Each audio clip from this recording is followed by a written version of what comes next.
लक्ष्मीनाथसमारम्भां नादयामुनमध्यमाम् अस्मदाचार्यपर्यन्तां वन्दे गुरुपरम्परां यदि राजाय विद्महे श्रीभाषिकाराय धीमहि तन्नो रामानुजार्य प्रचोदयात् ஆழ்வார்கள் திருவடிகளே சரணம் எம்பெருமானார் திருவடிகளே சரணம் ஜீயர் திருவடிகளே சரணம் யோ நித்யமச்சுதபதாமுஜயுக்மருக்ம வ்யாமோகதஸ்ததிதரானதிருநாயமேனே அஸ்மத்குரோர்பகவதோஸ்ய தைகசிந்தோ ராமானுஜஸ்ய சரணம் சரணம் பிரபத்யே நீரார் கடலும் நிலமும் முழுதுண்டு ஏலார் ஆளும் இளந்தலும் மேல் துயிலந்தாய் சீரா திருவேங்கட மாமலை மெய்ய ஆறாமுதே அடியேர் கருளாயே.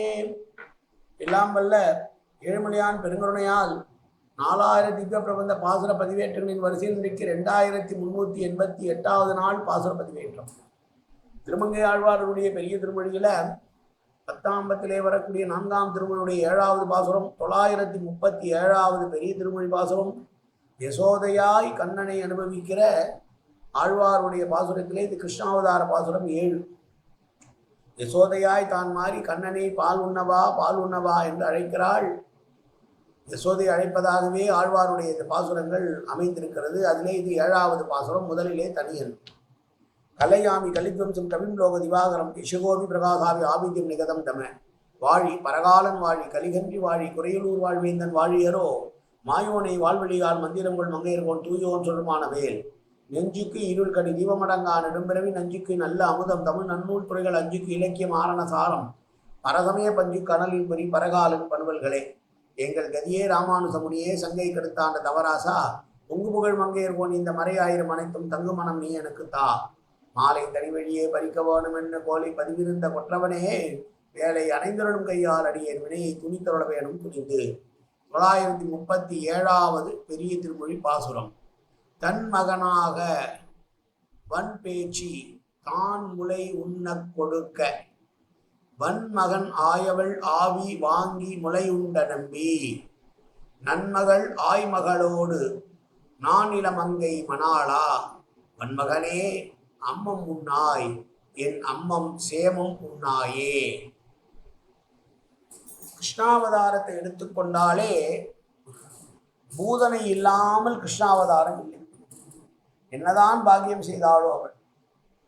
எல்லோரும் கிருஷ்ணாவதாரத்தை பேசுகிற போது ஏதாவது ஒரு இடத்திலே இந்த பூதனையை பற்றி பேசாமல் போகவே முடியாது என்பதாக கிருஷ்ணனோடு இரண்டர கலந்தவள் அந்த பேச்சியான பூதனை.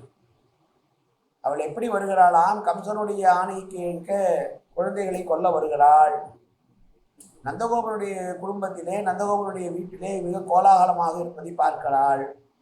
பார்த்த உடனே புரிந்து போய்விட்டது, புதிதாக ஒரு குழந்தை பிறந்திருக்கிறது, அதைத்தான் இவர்கள் கொண்டாடி கொண்டிருக்கிறார்கள் என்று.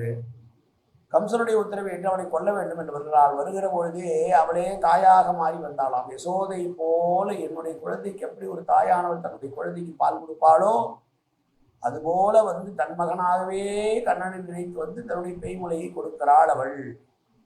அதை தெரியாதவனா கண்ணன் தெரிந்து வைத்திருந்தான். அவனுடைய முளையாகவே இருக்கட்டுமே என்று அதையே உறிஞ்சி அவளுடைய ஆவியை போக்கியவன் கண்ணா. அப்படி தெரிந்தேதான் நீ பால் குடித்தாவணும், தெரியாமலாம் இல்லை, வந்தவள் யார் என்று தெரிந்துதான் குடித்தாய். அப்படிப்பட்டவனே நப்பிண்ணை பிராட்டியினுடைய மணாளனே. நான் இனம் என்று சொல்லக்கூடிய முல்லை குறிஞ்சி மருதம் நெய்தல் என 4 வகைப்படுகிறது இந்த நிலங்கள். 5வது தான் பாலை. பாலை எப்படி என்றால் முல்லையும் குறிஞ்சியும் மருதமும் நெய்தலும் கெட்டு போனால் வறண்டு போனால் அந்த இடத்திற்கு பாலை என்ற பெயர். தனியாக பாலை என்பது இங்கே கிடையாது. முல்லை என்பது காடும் காடுகள் சார்ந்த இடமும் முல்லை நிலம்.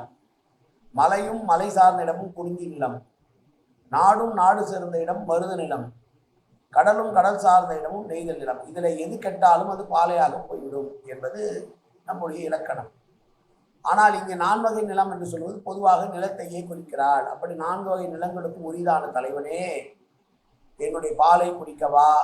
சேமம் என்று சொன்னால் என்னுடைய பாலானது உனக்கு உயிர் அமுதம் போல இருக்கும். க்ஷேம தளிகை என்கிறார் பிரிவாரி பயங்கர வணங்காச்சாரியர். தளிகை என்றால் உணவு க்ஷேமமான தளிகை, உன் உடம்புக்கு நல்லதான இதை நீ உண்ண வேணும் வா என்று யசோதை கண்ணனை பார்த்து அழைக்கிறான். வந்த பூதனை யார் என்று அறிந்து கொண்டு அவளுக்கே நீ யமனானவன், உன்னுடைய மாமன் மகளான தேவகனுடைய மகளான நப்பிண்ணை பிராட்டிக்காக எருதுகளை அடக்கி அவளை அடைந்தவன் அவனுடைய தலைவன்.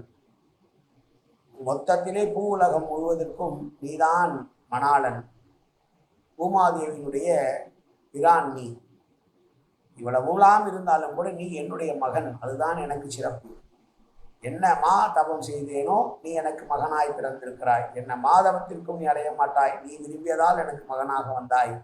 என் மகனே கண்ணா, உனக்கு உடலுக்கு நல்லதான பால் என்னுடைய முலையிலே சுரந்து கொண்டிருக்கிறது, வந்து குடிப்பாய் என்று கண்ணனை பாசுரத்தோடு யசோதை அழைத்ததான பாசுரம் இந்த பாசுரம். மீண்டும் ஒரு முறை பாசுரத்தை சேவிப்போம். தன் மகன் ஆகவன் தன் மகனாவன் தன் மகனாகவன் தன் மகனாக வன் பேச்சு தான் முலை உண்ணக் கொடுக்க, வன் மகன் அவள் ஆவி வாங்கி முலையுண்ட நம்பி, நன்மகள் ஆய்மகளோடு நானில மங்கை மணாளா, என் மகனே அம்மம் உண்ணாய், என் அம்மம் சேமம் உண்ணாயே. காயேன வாச்சா மனசேந்திரியர்வா வியாப்தனாவா பிரகதேது சுபாவாது கரோமி எத்தன் சகலம் பரஸ்மி ஸ்ரீமன் நாராயணா ஏதி சமர்ப்பயாமி. உடலாலும் உள்ளத்தாலும் வாக்காலும் சகல விதமான பாபங்களும் தோஷங்களும் நிறைந்ததாக உலகத்தோட இயல்பிருந்த போதிலும் அடியேன் செய்கிற நல்வினையோ தீவினையோ அத்தனையும் உன்னுடைய கமலமலர் பாதங்களில் சமர்ப்பிக்கிறேன் கண்ணா. காத்தருள்வாய் கண்ணா, ஏற்றுக்கொள்வாய் கண்ணா, எப்போதும் உன் திருநாமம் கண்ணா கண்ணா கண்ணா என்று நாள் வருவதற்காக உருவாய் கண்ணா. சர்வத்திர கோவிந்தநாம சங்கீர்த்தனம். கோவிந்தா கோவிந்தா கோவிந்தா கோவிந்தா கோவிந்தா கோவிந்தா கோவிந்தா கோவிந்தா